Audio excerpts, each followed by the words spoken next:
In Irish folklore, a Merrow or Morrick in Irish is a type of mermaid or merman. The name originates from Moor, meaning sea, and Och, meaning maid.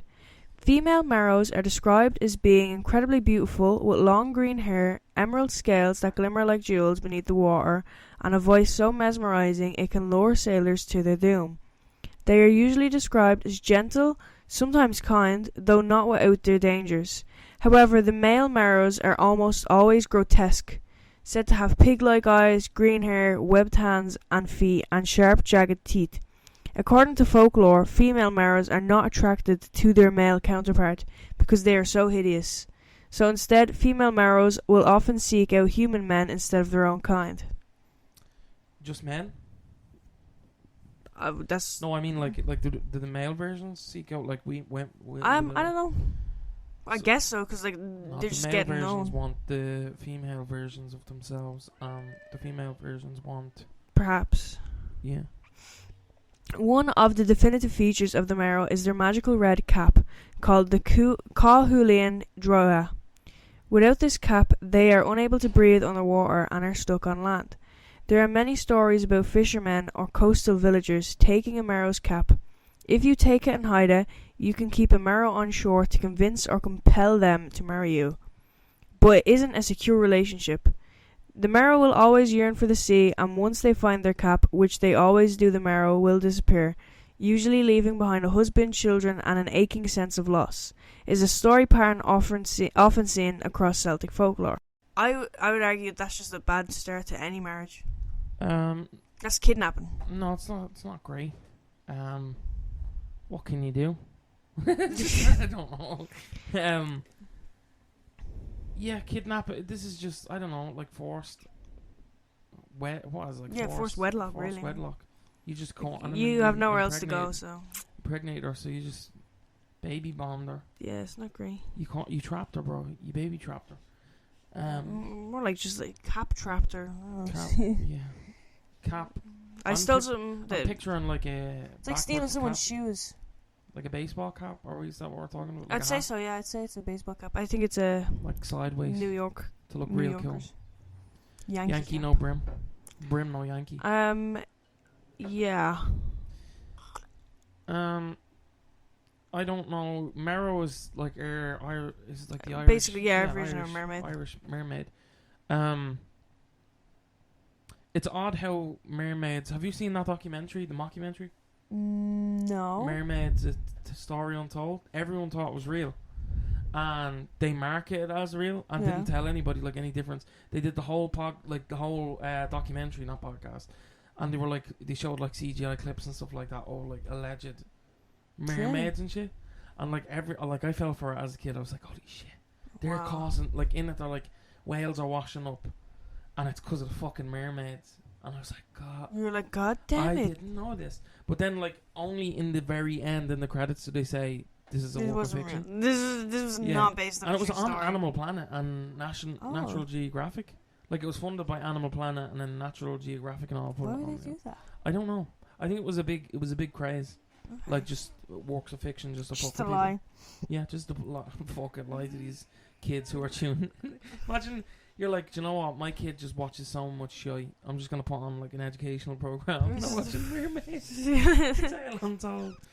They're like, Ma, we need to go out and we need to kill these fucking mermaids because they're killing the whales. It puts the mermaids in a battle.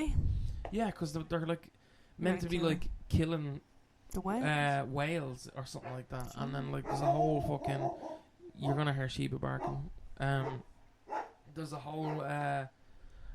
Thing on it. It is quite an interesting watch because they make out the oceanic. There's like a group of people who are like, that's their job is to look after ocean welfare and whatever. They villainize them. No, we need to watch this. They made a whole thing on it, and they were like, this is like such a out of left field. Weren't expecting it because it's halfway through they're like, yeah, these bastards won't fund anybody. An example of this pattern, often seen across Celtic folklore, is the Selkie, who cannot return to the sea if her seal skin is stolen. These stories revealed something deep about Irish storytelling, the danger of binding the other world to the human world. Eventually, the ocean reclaims what is hers. The Merrows come from a place called Cheerfawone. Cheerfawone. Shit, I turned my mic off. Cheerfawone. Cheerfawone. Yeah, you said Cheerfawone. Cheerfawone. The land beneath the waves. Cheerfawone. Cheerfawone is a part of Ireland's otherworld, the realm of gods and fairies, a place where time flows differently. Imagine palaces made of coral, glowing with otherworldly light, structures that shift like the tide, and music that moves like water itself. God damn. Cheerfawone is linked to Tirnanog, the land of youth, and Magmel, the plain of delight. It's all a part of the same otherworld, a location where human visitors are scarce, and even scarcer are those who return unchanged. So these are like places that are very, very common in Irish mythology. Yeah. And I feel like if you're from Ireland, you'd know at least. It's kind of like the Norse, the way they have realms and stuff like that. Yeah. It's kind of like that. Like they have Jotunheim, they have. Yeah. The different. These come up a lot. The Merrow then aren't just sea people, they are representatives of this other world, reminding us that the sea isn't just waves and fish, it is a gateway to something vast and unfathomable. Like dolphins. No, dolphins are not exactly nice. Unfathomable. Unfathomable. Who knows why they do what they do? Without fathom. Remember that Megan went? It's unfathomable. Without fathom. Without fathom. Similar to the sirens from Greek mythology, the song sung by a Merrow can lure men. Merrow music can be heard from deep in the ocean. The sound floats delicately across the water. Merrows are frequently associated with the enchanting power of music. They are sometimes described as haunting the coast with melodies carried on the wind and surf. Their songs are said to be beautiful and out of this world. Their music is capable of luring listeners into a trance or causing them to feel a deep longing for the sea. In some stories, Merrows use music as a way to communicate with humans, gifting glimpses of their mysterious life, while in others, their voices are warnings or omens. Merrows, with their elegant movements shaped by the tides, are regularly depicted as natural dancers of the sea. As their music floats through the waves, their bodies are believed to weave fluid patterns. Their movements can seem both joyous and sorrowful, celebrations of freedom below the waves. Like many sea spirits, Merrows have been included in many traditional songs and ballads, often as symbols of mystery, beauty, and danger. In Irish folklore, they appear in maritime tunes that speak of sailors enchanted by voices from the waves. Some folk songs describe sea maidens luring men into the deep, while others display them more gently, as mournful figures who long for love on land. Modern musicians have also been inspired by these legends, and sometimes weave Merrow into contemporary songs, using them as metaphors for longing, transformation, or the pull of the unknown. Whether in ancient ballads or modern melodies, Merrows continue to be seen as muses. A well-known traditional Irish lament, arranged by Alton 1993, and others like Anuna, though it could refer more broadly to Ellie or Mermaid mythology. Broadly to Selkie, that was a typo. to Ellie. Though it could refer more broadly to Selkie or Mermaid mythology, some interpretations describe the story as involving a Merrow-like figure, a sea maiden returning to the ocean and leaving behind her family in a deeply emotional farewell. One of the most famous stories is the tale of Luty of Kerry. One day, Luty found a gorgeous woman stranded on the beach, a Merrow named Marina. He kindly carried her back into the sea. The grateful Marina granted him 3 wishes. Luty did not wish for things like wealth or power, instead opting for gifts that could help others, to break spells, to compel spirits to do good, and to pass his family. Marina was impressed by his unselfishness, and so she promised him prosperity. But she also fell in love. She tried to keep Luty with her by weaving enchantments, but Iron saved him.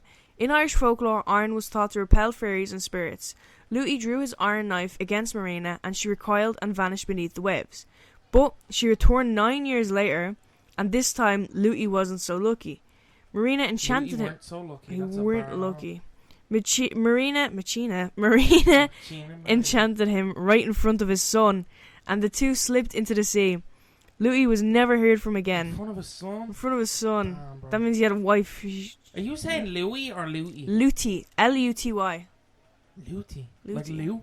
Like a lute, like the instrument? I don't know, it's just, maybe, I don't know. That's just Luty. his name, bro, he's famous. Sticky fingers, Luty. He's a pirate.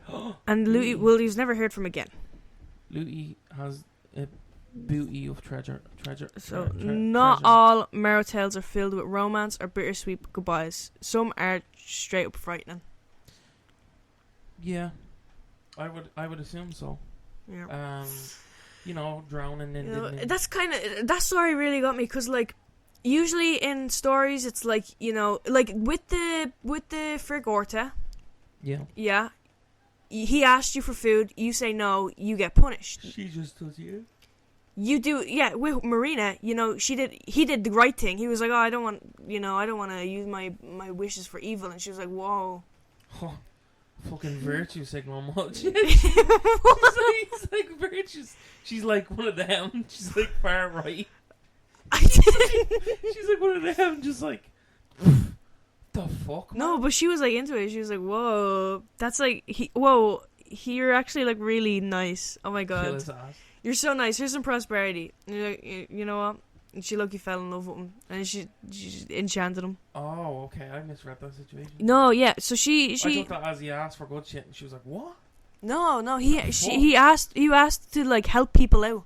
He wasn't even asked. Like, oh, you're well. And she was like, "Whoa, yeah." She was like, "Whoa, you're so kind. That's so like sweet." So deep. She's like, "You know what? I'm gonna give you some prosperity as well, a little bit of prosperity." And then while she was doing that, she's like, "Lucky catching feelings." Then she catches feelings. She's like, "Do you want to like come to the ocean with me?" He's like, "No, thanks." She's like, "Oh." In fairness, she's just like, "I can't swim." Okay, and then she tries to force him. Yeah, can swim? I can't swim. We don't know if he could swim, but then she tries to force him, and then he uses iron. He's like, "Back." Iron. I gotta beat the women with a stick. Well, it's not. Let's not make this into domestic abuse. No, he has to beat the women off him with a stick. So he has iron. He's like, "Go away." No, go away, you. And then 9 years later, I don't know why specifically 9. Usually 7's the lucky number in these situations. 9 means no. 9 years later, she comes back. He has a son by then, so presumably married. Yeah. And then in front of the son, she's like, busy. enchants him to, leave. And then he's never seen again. So she could have killed him because she was angry. She could have just keep him. She's like, "Oh, this is your dad." Not anymore. Not anymore. That's mine. Onto the male Merrows. As I said, Merrow. the male Sounds Merrow. Crazy. They are depicted like a seaman, if you will. Continue. That was a good one. They're depicted as dangerous with their pig-like faces and jagged teeth. Oh, poor little bastards. In Unstrand folklore, they gather the souls of drowned sailors, containing them in cages beneath the sea. There's like soul cages. I don't know if you're familiar with them. Yeah, I ran into various ones in my life. I don't know if you're familiar. I don't know if you've seen like a picture or something. They look kind of like lanterns. Yeah, I think I've seen them before. Yeah, I think so. There was Yeah, maybe in Pirates of the Caribbean or something. I feel like I've seen them before, but I don't know if I've seen like soul. No, I think it's in Over the Garden Wall. There's actually like a soul cage situation. Yeah, I think I've seen it in I don't know. I've seen it somewhere. Yeah, these soul cages became famous through a 19th century folklore retelling, but the concept dates back to older whispers about vengeful sea spirits. In this story, the Merrow is a force that claims sailors and keeps their spirits forever. What sets them apart, however, is they have a soul cage, which is this like wicker creel they carry beneath the sea. And in these cages, they are said to trap the souls of drowned sailors, keeping them imprisoned. Unlike the female Merrows, who sometimes seek love with mortals, male Merrows are feared as wardens of the dead. Chance has such a feminine birth. Yeah, I know, didn't. Sorry, can you continue? Do I have to start from the start? No, just start. Just keep going, bro. Just keep going, Chance is like the tour on this podcast. You gotta, they know him by now. If you don't their know cages. Me, get to know. If you don't know me, get to know me. Their cage is a grim reminder of the ocean's claim on human life. The soul cage, he's gonna punch a hole in the other side. The soul cage symbolizes power and their nature, tying them to the sea's bounty, but also its relentless hunger for souls. It's not in Sea of Thieves, no? Oh, might be. I feel like also just like you see a lantern. Go to the Dutchman's yoke and there's like big lanterns with like. Oh, maybe. Big cages in it. I long. You know what? They long for the sea. Children long for the mines. So, maybe the souls do too. Float down here. Wait, hang on. So when your wand took, We're back on Marina. This just popped into my head. Did she at least give him like gills or something? Or we don't know. Like, I'm drowning? We don't know. We just never saw him again. I think the story was told by the son because he was the last person to see him. Poor little guy. So obviously the dad was like, "Hey, if you see someone named Marina and she's looking for me, don't tell her. She wants me. She wants me. It's embarrassing. Just tell her I'm not around. I'm not about that lifestyle, I'm not about that. I'm not about, can't make a wife out of a hole. And then, she sees him, she enchants him. Oh. In the oldest Irish traditions, beings that resembled Merrow appeared in medieval texts, where they are depicted as dangerous sea spirits, than the more romanticized figures of later folklore. He's like, you started without me. The podcast, moment. The Labor Gabala Éireann, Book of Invasions, a mytho-historical account of Ireland's earliest peoples, tells how one wave of settlers crossed the Caspian Sea and encountered monstrous siren-like beings called Mordecond. These creatures sang enchantingly beautiful songs that lured sailors into a deep sleep. Their name doesn't sound Mordecond? Mordecond. Mordecond. Maybe I'm pronouncing it wrong. Mordecond. Sounds like a Decepticon. Mordecon. Robots in disguise. Let me... Megatron. Mordecon. Roll out. Oh, Mordecon. Yeah, there isn't like an official one because it's from like the whole thing, whatever. We're just gonna say Mordecon. These creatures sang enchantly beautiful songs that lured sailors into a deep sleep, after which the Mordecon dragged them below the waves to devour them. To escape this fate, a druid advised the sailors to stuff wax into their ears. This is reminiscent of the Greek tale of Odysseus and the Sirens, showing how Irish myth absorbed and reshaped wider European motifs. Later versions of the Book of Invasions gave the Mordecon more detail. They were shown as stunningly beautiful women above the waist with long golden hair. Above the waist was like why did you precipice that? What do you mean? Yeah, but their lower halves were that of fish. Beautiful above the waist. Yeah, above the waist, beautiful, and then below the fish. Belt. Fish. And then the fish. Fish. Hop anonymous. The Dinshonkus. Dinshonkus. I might have to pronounce that one. Dinshaw. I just raw. Dinshaw. The Dinshaw, a medieval collection of origin stories for Irish place names, also contains lore of mermaid-like beings. In one tale, a man named Roth, R-O-T-H, Roth, was slain. Like Tyson pronouncing Ross from Friends. What? Roth, because he always like TH. Was slain by sea women in the English Channel. His severed thigh later washed ashore, and from this gruesome event the place received its name. These beings are described as being alluring women from the waist up, but below the waterline their bodies were wild, bestial, and clawed, covered in coarse hair. That one's kind of crazy, because usually it's like fish. That one's like furry and... Four-solo from the waist down. Yeah. Like the Mordecon. It was a long winter. It was a long winter. What do you want from them? You can't blame them. They sang songs that bewitched sailors into sleep before tearing them apart. Another story recounts the drowning of Ruad, R-U-A-D? Yeah. Ruad, after whom the Asaro Falls were named. Don't be fucking rude. Ruad was overcome by the music of a mermaid's melody, fell asleep, and perished beneath the waves. Merrows have also inspired visual art. They are shown as elegant women with flowing green or golden hair, their fish-like lower bodies coiling into the sea. Some depictions emphasize their enchantment, portraying them with harps or shells, surrounded by soft light and calm waters, echoing their association with music and song. Others highlight their darker, more folkloric side. Male Merrows appear with grotesque features, webbed hands or soul cages slung at their sides, reminding viewers of their role as keepers of drowned sailors.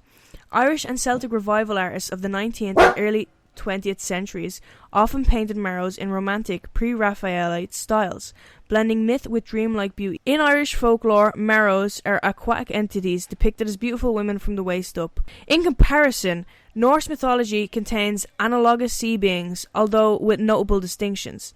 Selkies, for instance, are seal-human shapeshifters whose narratives frequently explore themes of captivity, longing, and forced domesticity. Other entities, such as the Nok, I might be pronouncing that wrong, that's like Viking, lure humans with musical performances, while enormous sea monsters, like the Hafguffa or Lingbar, threaten ships and seafarers, paralleling the predatory aspects of Irish male Merrows. The goddess Ran, who captures drowned sailors in her net, serves a function analogous to the soul-collecting male Merrow. Despite these similarities, Irish Merrow traditions demonstrate a gradual romanticization over time. I have some paintings based on Merrows. So there's You drew them yourself? no, I have some maybe. paintings. I have some paintings. It's just a little bit. 19th century illustration, circa 1866 to 1888. A vintage depiction published in Fairy and Folk Tales of the Irish Peasantry, edited by W.B. Yeats in 1888. This black and white engraving features both male and female Merrows, the male portrayed with grotesque distorted features, green hair, pig-like eyes, and a female shown as beautiful half-woman with fish-like tails. The Origin of the Harp by Daniel Maclise, 1842. It doesn't directly feature a Merrow, but it shows a sea nymph transforming into a harp, melding human and marine themes. I also have case files. Oh. Oh. Case files? What's a case file? Which is like stories. Case files? I'm just saying case It was files. so I was watching a lot of X Files. I feel like. Mel thinks she's Mulder, but she's really one of the lone gunmen. Have you ran? No, I'm Mulder. I'm so Mulder, dude. I'm actually The Mulder, fuck bro. you are. I'm Mulder, bro. No, I'm not having it. I'm Mulder, bro. Halloween, you show up as Mulder. I'm already Mulder. You haven't been in the trenches, all right, Mel. No, you haven't been in the trenches like me. I'll be Elvis. He's obsessed with Elvis. Elvis. He keeps bringing up Elvis. Oh, The Giant of 1887. No. The Giant. The Giant of 887. I don't know why. The Giant of 87. The Giant of 887. The Giant of 87. AD. This comes from the Annals of the Four Masters. In the year I don't know why I keep saying 18 when I see the 887. Chroniclers recorded a mermaid washed ashore in Scotland. Damn. She was a colossal figure, 195 feet long, with 18-foot hair and fingers the size of oars. Okay, they measured. Obviously, this description sounds impossible, but to the medieval Irish, it was proof that the sea hid wonders beyond comprehension. Yeah. Now, was it a distorted account of a whale? I think that's very hard to. Whales don't have hair. we don't have any evidence besides these people.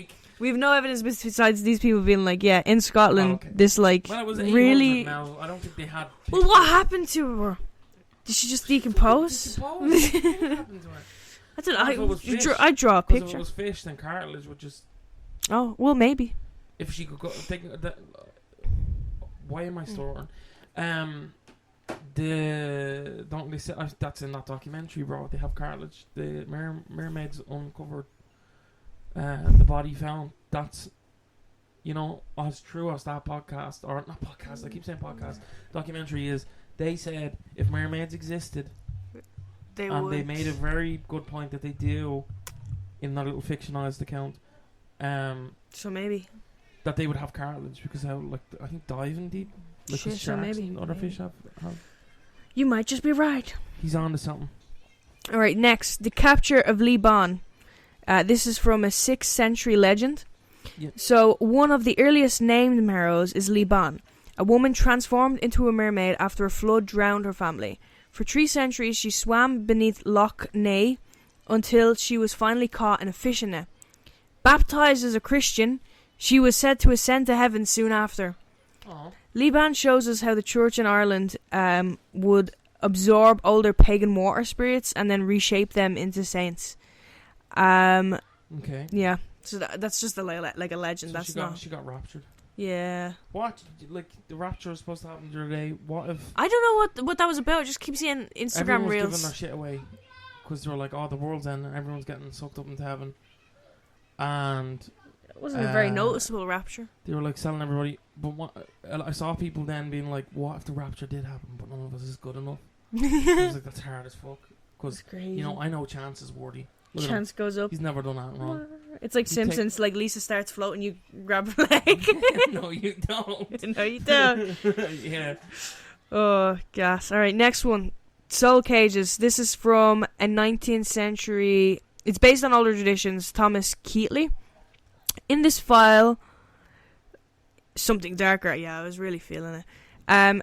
A grotesque male Merrow befriends a fisherman, only to reveal that he keeps the souls of drowned sailors imprisoned in cages beneath the waves. He's just like, yeah. He becomes friends and he's like, guess what? Like, bro, he's like, what do you do? I was like, I catch fish. He's like, you know what I do? Catch men. Catch bodies. Catch souls.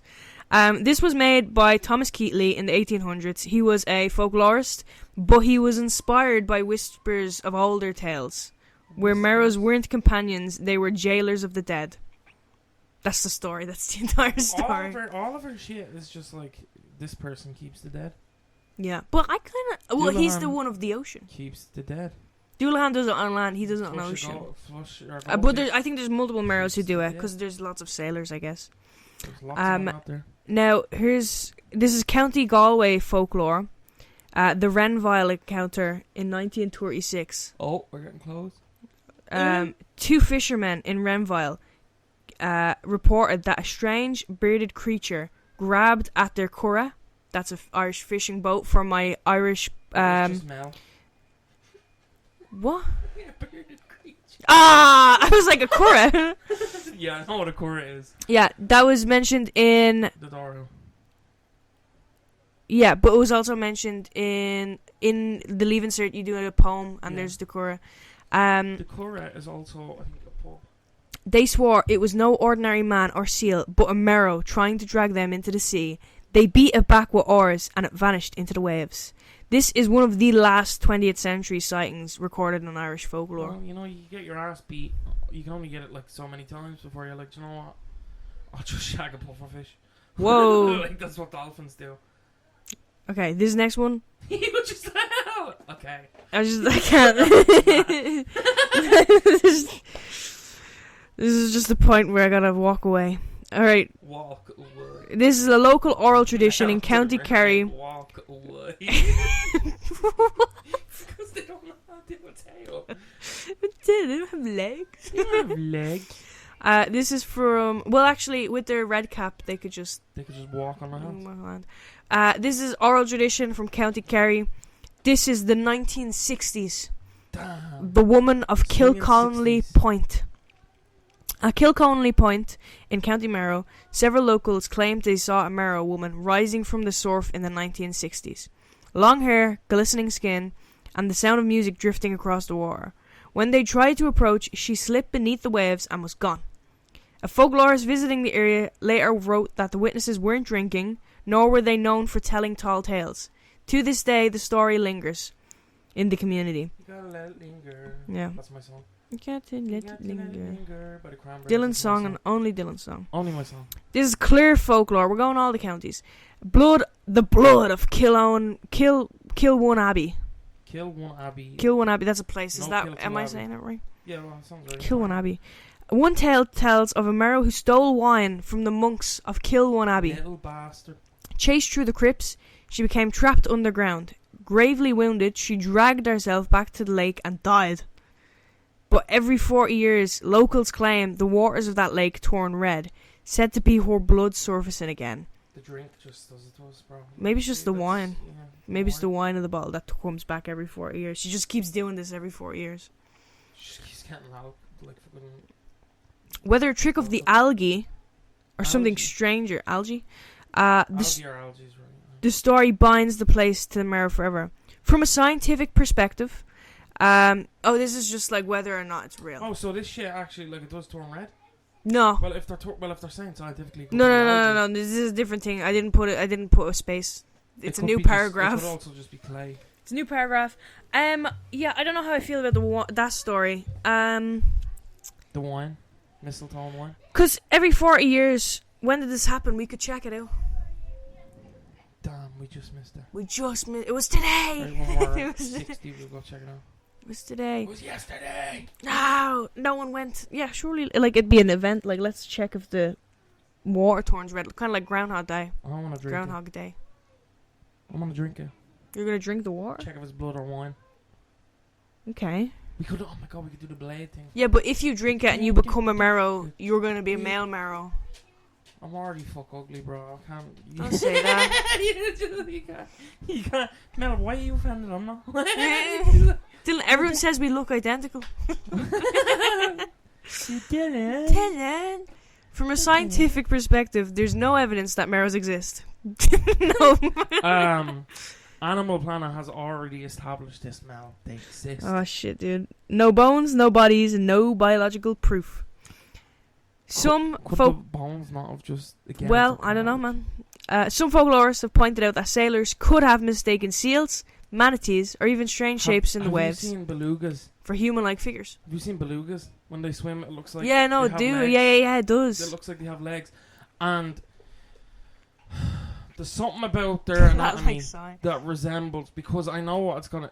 So I watched this thing, and it's all over TikTok. They're like, beluga whales, and I think something else have very similar anatomical similarities below the belt. Yeah. Let me just let that sink into Okay. what I'm saying. What are you saying?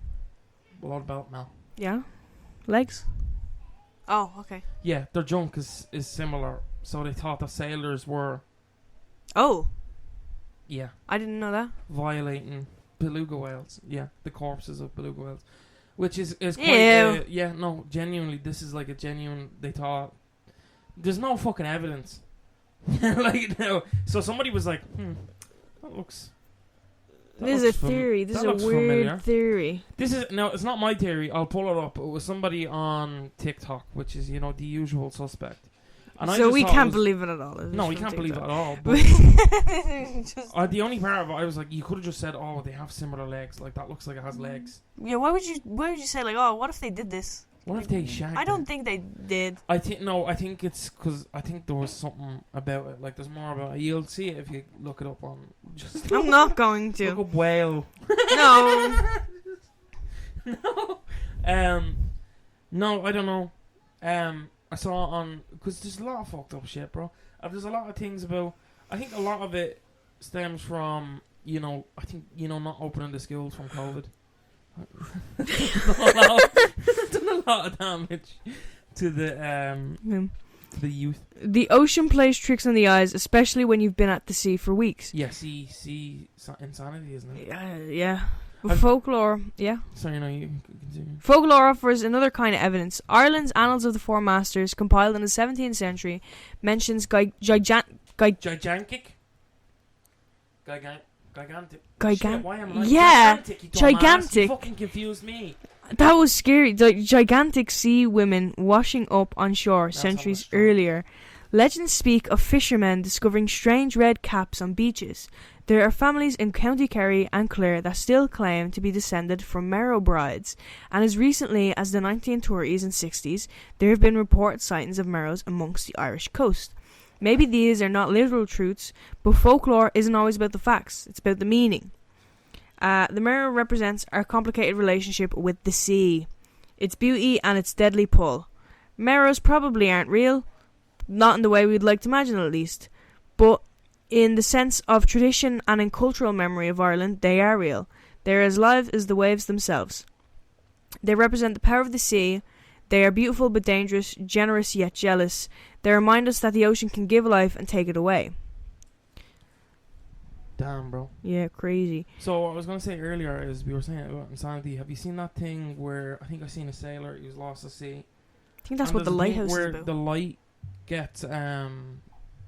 So the water will get so still that it'll reflect the sky so well that you can't tell where the water is and where the sky is. So a lot of sailors will drown thinking they're still looking, like they'll be looking down towards the water and they'll still think they're looking up. It's like hard to describe, but he talked about like nearly freezing to death because he fell for it. He fell in the water and it was something like a life buoy was stuck to his leg. But the sea is one of those. It's also you know, I think less explore. I think it's the least explored place. Yeah. There's lots of like interesting stuff about like the deeper sea The levels. creepiest shit I heard anyone say was, and he was like, NASA used to, before they explored space, was like their job was to explore the depths. And then suddenly they were like, "Fuck it, we'll just look at the stars." And Let's go. like, Let's what go the away fuck from this did place. they- Let's what leave. the fuck did they see down there? Because there is like, there's pockets and stuff like that down there of like sea life and stuff that's always found. Like there's so much stuff that's like unexplored. Yeah, every time they go down with the like into like like they do the exploration with the cameras in the Mariana Trench, they find new. Yeah. Like the sea can be very scary. I think also like that game. What game? Subnautica. Yeah. There's some scary stuff in that. Even this is even supposed to be a scary game. Yeah, it's one of those hidden horror ones. It's also the ocean, even like the monster, like the creatures. I say monster, but it basically is. Like we know the giant squid exists. We have like 3 pictures of it. Yeah. We have had 1 corpse of a juvenile. Mm-hmm. No other evidence of it other than on the bodies of sperm whales. Yeah. Fighting it, like they'd have suction marks. And that alone, like if we didn't have the whales' corpses, we just wouldn't know. That would be existed. encrypted. And it was because a lot of people think that there was an influx in the population years ago, and that's what the Kraken sightings were. Was it actually attacking whaling ships who were hauling whale bodies in? So they were like, "It's fucking mine. That's fucking my grub." That's my lunch. But yeah, no. Don't know. Have you heard of the what was it called? Is it the sea apes? The aquatic apes theory? No. I've heard of sea monkeys. So Never worked for me. That's brine shrimp, bro. I've had those. Great for baby fish. So basically the aquatic ape theory is it's because we sweat and we secrete oil to protect our skin from sun damage. And our skin wrinkles. They think that our skin wrinkles because we came from the sea, and that certain ancestors were actually returned to the sea, and that's why we lost our hair. Yeah. So we came to land, got hair, and then we returned to the sea because of food scarcity. Yeah. And then we lost our hair because obviously the waves and stuff like that didn't make sense in the ocean. Yeah. We became slick, and then even like we have slight webbing. Between our fingers. That could be a sign of like it trying to regenerate or something. But there's a whole theory. We could even do an episode on that. That apes kind of returned because, and even I think the mutation of blue eyes is a strong focal point in it, because that was like that shows that we can mutate from years of exposure to certain conditions. Because blue eyes comes from living near coastal areas, and it's not very common. I'm probably butchering the theory. The theory is a lot more in depth. I don't know if I believe it, but it is interesting because it goes into even like tribes and stuff like that who have a larger lung capacity because they live. Yeah, it sounds really interesting. In like the middle of the ocean, so from like kids they're taught to dive for clams and shit. So yeah, no, it's interesting, but I don't know if I buy it being a whole separate race. Yeah. Like it could. I think it's just probably misidentification. Yeah, I don't know. Oh. The legends are interesting though. I like the but it is weird how like it transcends cultures.